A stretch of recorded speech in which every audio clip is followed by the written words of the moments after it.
ஒரு நாட்டின் கலாச்சார அடையாளத்தை பாதுகாக்கும் கவிதைகள் பற்றி கேள்விப்பட்டிருக்கிறீர்களா?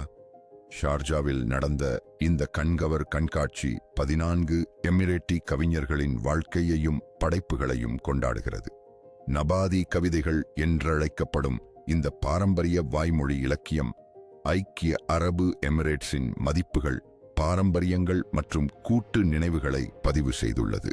எண்ணெய் காலத்திற்கு முன்னும் பின்னும் சமூக வாழ்க்கை, ஞானம் மற்றும் அடையாளத்தை ஆவணப்படுத்திய இந்த கவிஞர்கள் ஒவ்வொருவரும் தனித்துவமான குரல்களாக இருந்தனர்.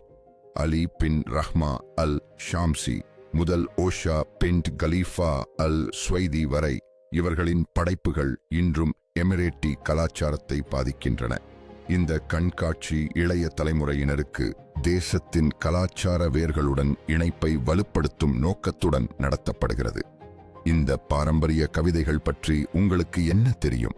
மேலும் இது போன்ற கலாச்சார கண்ணோட்டங்களை அறிய dubai.tamil ஐ பின்தொடருங்கள்.